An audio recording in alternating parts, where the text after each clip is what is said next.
नमस्ते दोस्तों, मैं हूं प्रदीप कुमार। आप देख रहे हैं डिजिटल मार्केट।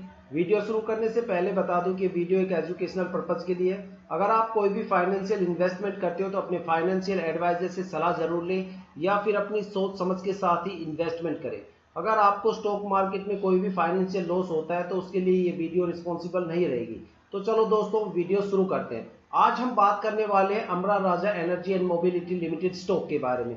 शॉर्ट फॉर्म में बोले तो अमरा राजा बैटरीज के ऊपर हम एक जबरदस्त यहाँ पे एनालिसिस आपको बताने वाले हैं। आखिर ऐसा क्या घट रहा है इस स्टॉक के अंदर, ऐसा क्या हो रहा है इस स्टॉक के अंदर कि स्टॉक एक रेंज के अंदर फंस गया।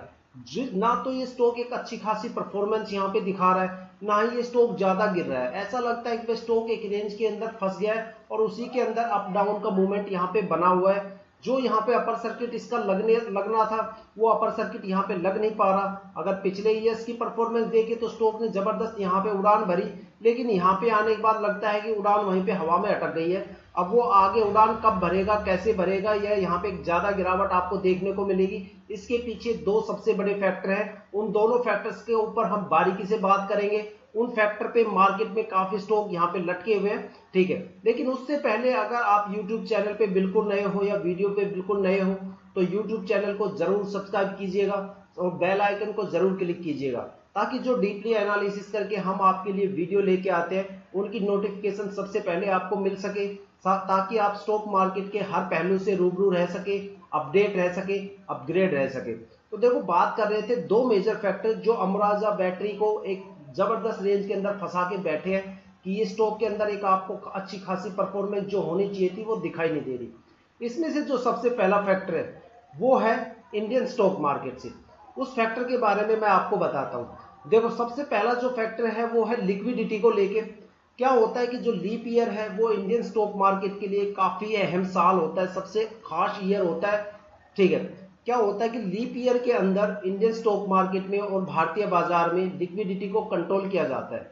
लिक्विडिटी का मतलब है आर्थिक जो तेजी आई है उसको कंट्रोल किया जाता है, जो महंगाई दर है उसको कंट्रोल किया जाता है। महंगाई दर को हम लिक्विडिटी भी बोल सकते हैं, वोलेटिलिटी वगैरह भी बोल सकते हैं। जो स्टॉक पिछले 2 या 3 साल से लगातार दौड़ते आए थे, कुछ स्टॉक ऐसे थे जो 2 गुना हो गए, कुछ स्टॉक ऐसे थे जो 3 गुना दौड़े, ठीक है। और उन्होंने आते आते लीप ईयर तक एक अच्छी खासी महंगाई मार्केट में लाके खड़ी कर दी। उन्होंने एक महंगाई को जन्म दे दिया और हर लीप ईयर के अंदर इंडियन स्टॉक मार्केट में महंगाई दर को कम किया जाता है, मतलब लिक्विडिटी को कम किया जाता है।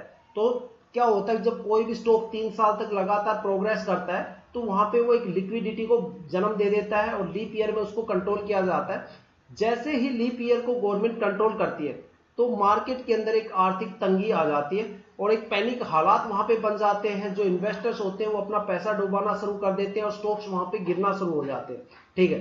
देखो, लिक्विडिटी को भी कंट्रोल करना जरूरी होता है। अगर महंगाई दर को कंट्रोल नहीं करेंगे तो आम आदमी का तो मुश्किल जीना ही मुश्किल हो जाएगा।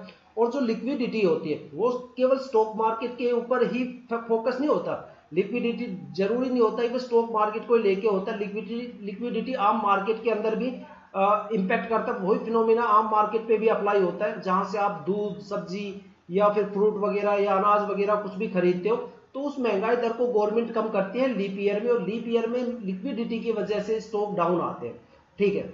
और इसी वजह से ये दूसरा फैक्टर है, जिस स्टॉक में जितनी ज्यादा लिक्विडिटी रहेगी वो स्टॉक उतना ज्यादा गिरेगा। जिस स्टॉक में लिक्विडिटी कम रहेगी वो स्टॉक उतनी बढ़िया अच्छी स्पीड से पॉजिटिव मोमेंटम के साथ चलेगा। और जिस स्टॉक के अंदर लिक्विडिटी बिल्कुल नहीं रहेगी वो स्टॉक रॉकेट बन जाएगा। और दूसरा जो सबसे मेजर फैक्टर है वो है इंटरनेशनल मार्केट को लेके। और अगर इंटरनेशनल मार्केट की बात करें तो खास तौर पे यूरोप के मार्केट को लेके, ठीक है, जहां पे सबसे ज्यादा गिरावट का माहौल बना हुआ है। ये सिलसिला शुरू हुआ था जुलाई के एंड से, लेकिन यहाँ पे जो मेजर सिलसिला शुरू हुआ वो 5 अगस्त के आसपास हुआ, जब यूएसए के अंदर एक जॉब रिसेशन देखने को मिला, जिसका नतीजा ये हुआ कि वहां पे जो एनवाईएससी जो उनका स्टॉक एक्सचेंज है, देखो यहाँ पे जो बात करेंगे वो एनवाईएससी स्टॉक एक्सचेंज की बात करेंगे, क्योंकि दुनिया की जो दिग्गज कंपनी है गूगल, माइक्रोसॉफ्ट या इससे भी अच्छी और भी अच्छी कंपनी, ये सभी वहीं से ऑपरेट होती है एनवाईएससी से। तो एनवाईएससी की यहाँ पे बात करेंगे तो 5 सितंबर को एनवाईएससी में 1000 पॉइंट की गिरावट हुई, जिसका नतीजा ये हुआ कि एशियन मार्केट हिल गया, इंडियन स्टॉक मार्केट वहां पे हिल गया, ठीक है। उस 1000 पॉइंट की गिरावट से इंडियन स्टॉक मार्केट में 3000 पॉइंट की गिरावट हुई। डो जोन्स में कम से कम 1500 पॉइंट की एवरेज इंडिसेस जो थी वो 1500